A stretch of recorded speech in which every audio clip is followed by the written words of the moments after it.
नमस्कार दोस्तों, स्वागत है आप सभी का मेरे YouTube चैनल पर। दोस्तों, आज हम देखेंगे संविधान के विषय के अंतर्गत विधेयक एवं विधेयक के प्रकार। ठीक है, विधेयक क्या होते हैं और विधेयक के कितने प्रकार होते हैं। देखिए, विधेयक क्या होता है। विधेयक जो होता है, जिस विषय पे कानून बनाना है उस विषय को कानून का रूप दिया जाता है, वही विधेयक कहलाता है। और एक विधेयक जो है वो उसका एक प्रारूप होता है। ठीक है, उदाहरण के तौर पे हम समझें, जैसे उपभोक्ता संरक्षण अधिनियम। ठीक है, इस पर अगर कानून बनाना है तो सबसे पहले जो है उसका टाइटल होगा। टाइटल में लिखा होगा उपभोक्ता संरक्षण अधिनियम 2020। और उसके अंतर्गत जो है बहुत सारे धाराएं होंगी, प्रावधान होंगे। अगर कोई उसका उल्लंघन करता है तो दंड के प्रावधान होंगे। ठीक है, इस प्रकार का एक प्रारूप जो है तैयार किया जाता है, जिसे ड्राफ्टिंग कहते हैं। ड्राफ्टिंग तैयार होने के बाद जो है उसे संबंधित मंत्री को सौंप दिया जाता है, और संबंधित मंत्री जो है वो विधेयक को संसद में प्रस्तुत करते हैं। यानी कि विधेयक जो है वो संसद में प्रस्तुत किया जाता है। संसद में उस पर जो है चर्चा होगी, मतदान होगा और उसे पारित कर दिया जाएगा। पारित होने के बाद वो विधेयक जो है कानून का रूप ले लेगा, यानी वो कानून बन जाएगा और सारे देश में लागू होगा।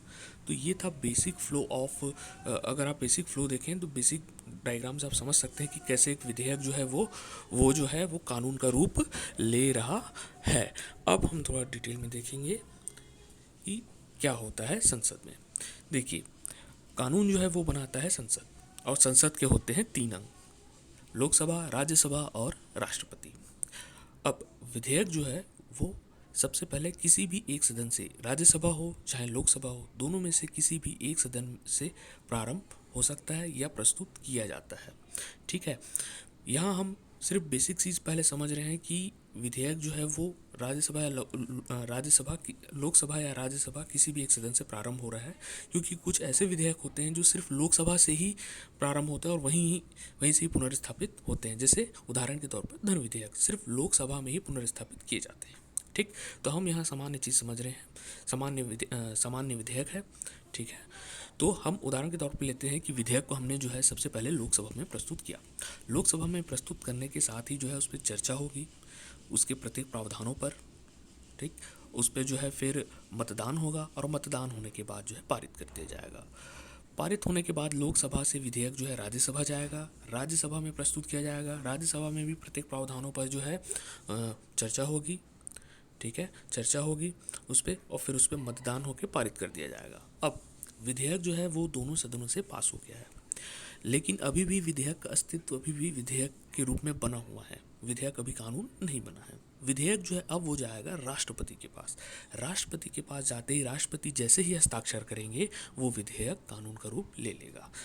तो अब वो विधेयक जो है वो क्या बन गया है, कानून, और वो पूरे देश में लागू होगा। तो इस प्रकार से जो है कैसे एक विधेयक जो है वो कानून का रूप लेता है, ये हमने बेसिक चीज़ को समझा। अब हम जानेंगे कि विधेयक के कितने प्रकार होते हैं। विधेयक के 4 प्रकार होते हैं। पहला है साधारण विधेयक, जिसका उल्लेख जो है अनुच्छेद 107 में किया गया है। दूसरा है वित्त विधेयक, जिसका उल्लेख जो है अनुच्छेद 117 में किया गया है। तीसरा है धन विधेयक, जिसका उल्लेख जो है अनुच्छेद 109, 110 में किया गया है। 109 में जो धन विधेयक है उसके जो है प्रावधानों के बारे में बताया गया है, जबकि 110 जो है अनुच्छेद धन विधेयक के बारे में विषय परिभाषा के बारे में बताया गया है। चौथा है संविधान संशोधन विधेयक, जिसका उल्लेख जो है अनुच्छेद 368 में किया गया है। ठीक है, अब हम एक एक करके जानते हैं कि ये विधेयक क्या है। पहला है साधारण विधेयक। साधारण विधेयक क्या होता है, वित्तीय विषयों के अलावा अन्य सभी विषयों से संबंधित विधेयक को हम साधारण विधेयक कहते हैं। साधारण विधेयक जो होता है जो सामान्य विषय हैं, जैसे कि कोई अधिनियम या नियम बनाना हो, जैसे भारतीय दंड संहिता हो, अगर उसमें कुछ किसी प्रकार का संशोधन करना हो, पर्यावरण संरक्षण अधिनियम हो गए, है ना, और हमने जैसे अभी बात कही कि उपभोक्ता संरक्षण अधिनियम हो गया, उसमें अगर कुछ चेंजेस करने हो या फिर कोई और नया जो है अधिनियम लाना हो, बनाना हो, तो जो विधेयक लाया जाएगा उसे हम साधारण विधेयक कहेंगे। वो वित्तीय से संबंधित नहीं होगा, अन्य विषयों से संबंधित होगा। ठीक, उसके बाद आएगा दूसरा होता है धन विधेयक। धन विधेयक विधेयक क्या होता है? ये विधेयक वित्तीय विषयों से जैसे करारोपण और लोक व्यय से संबंधित होते हैं। ठीक है, धन विधेयक जो होता है ये बेसिकली टैक्स रिलेटेड होता है। उदाहरण के तौर पे हमने देखा जीएसटी जो लाया गया था वो धन विधेयक था एक प्रकार का। ठीक है, उस पर जो क्या होता है, उस विधेयक में क्या होता है, इस विधेयक के अंतर्गत या तो कर को लाया जाएगा, या कर में वृद्धि की जाएगी, कर में कमी की जाएगी, या उसे हटाया जाएगा। तो इस प्रकार के जो विधेयक होते हैं कर से संबंधित, उन्हें धन विधेयक कहा जाता है। साथ ही संचित निधि से जो धन का व्यय है या उस पर भारित व्यय को घोषित करना, वो भी धन विधेयक के अंतर्गत आते हैं। ठीक, ये हो गया धन विधेयक। उसके बाद तीसरा होता है वित्त विधेयक। वित्त विधेयक क्या होता है? ये विधेयक वित्त से संबंधित होते हैं परंतु धन विधेयक से भिन्न होते हैं। यानी कि धन विधेयक के अंतर्गत जो जो विषय आते हैं उन्हें छोड़ करके अन्य जो वित्तीय विषय हैं उस पर अगर कानून बनाना है तो उस विधेयक को क्या कहा जाएगा? वित्त विधेयक कहा जाएगा। सिंपल। ठीक, उसके बाद है चौथा है संविधान संशोधन विधेयक। भारतीय संविधान में कहीं भी संशोधन करना हो, चाहे वो प्रस्तावना हो, चाहे वो अनुसूचियाँ हो, चाहे वो अनुच्छेद 1 से लेकर के 395 तक के किसी भी अनुच्छेद में संशोधन करना हो, चेंजेस करना हो, जोड़ना हो, कोई नए अनुच्छेद जोड़ने हो या फिर पुराने अनुच्छेद को हटाना हो, तो उसे जो विधेयक लाया जाएगा वो संविधान संशोधन विधेयक होगा। ठीक, आई होप ये बेसिक चीज़ें आपको समझ में आ गई होंगी, चारों प्रकार समझ में आ गए होंगे विधेयक के क्या क्या होते हैं। नेक्स्ट है, अब हम देखते हैं कि साधारण विधेयक और संविधान संशोधन विधेयक में क्या अंतर है।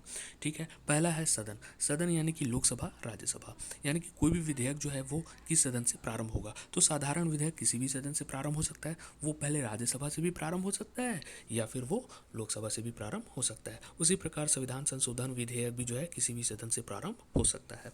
दूसरा है संयुक्त बैठक। संयुक्त बैठक क्या होता है? देखिए, थोड़ा सा मैं बता दूं संयुक्त बैठक होता क्या है।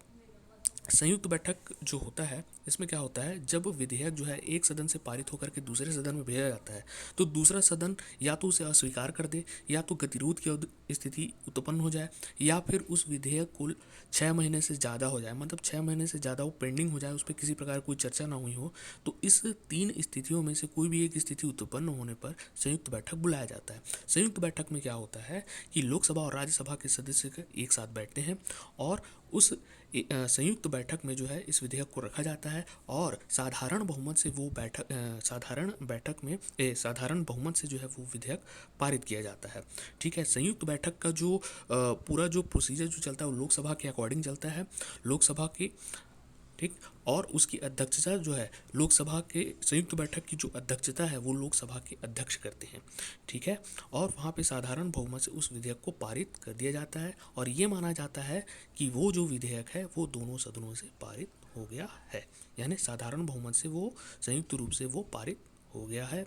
अब उसे जो है राष्ट्रपति के पास भेजा जाएगा, राष्ट्रपति उस पर हस्ताक्षर करेंगे और वो कानून बन जाएगा।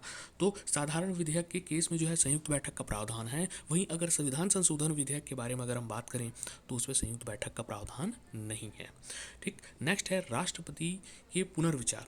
राष्ट्रपति का पुनर्विचार क्या होता है? देखिए, दोनों सदनों में क्या होता है, विधेयक पास हो गया, अब हम उसे जो है राष्ट्रपति के पास भेजते हैं हस्ताक्षर के लिए, लेकिन राष्ट्रपति को लगता है कि इस जो विधेयक है उस पर जो है थोड़ा और विचार करने की ज़रूरत है, तो वो पुनः वापस जो है सदन को लौटा देते हैं, कुछ कमी लग रही हो या कुछ लग रहा हो तो, ताकि सदन उस पर पुनः विचार करके उसे और अच्छे से तैयार करके भेजे। तो सदन के ऊपर निर्भर करता है कि सदन उस पर जो है संशोधन करती है या नहीं करती है। संशोधन करती है तो वो उसका हिस्सा हो जाएगा, नहीं करती है तो वो जस का तस रहेगा विधेयक, उसे पुनः वापस राष्ट्रपति के पास भेजेगी हस्ताक्षर के लिए। अब राष्ट्रपति के ऊपर ये निर्भर, राष्ट्रपति जो है तब वो बाध्यकारी हो जाएंगे कि उसे हस्ताक्षर करना ही है, यानी कि पुनर्विचार के बाद जब भी कोई विधेयक राष्ट्रपति के पास आता है तो वो बाध्य होते हैं उसे हस्ताक्षर करने के लिए। अब साधारण विधेयक के लिए क्या होता है? साधारण विधेयक के लिए पुनर्विचार के प्रावधान है, यानी कि साधारण अगर कोई विधेयक राष्ट्रपति के पास गया है तो उसे वो पुनर्विचार के लिए लौटा सकते हैं सदन को। लेकिन वही अगर संविधान संशोधन विधेयक अगर राष्ट्रपति के पास अगर आया है दोनों सदनों से पास होकर के, तो उसे वो पुनर्विचार के लिए सदन को नहीं लौटा सकते हैं। ये आप ध्यान रखिएगा, ठीक है, बहुत इंपॉर्टेंट है।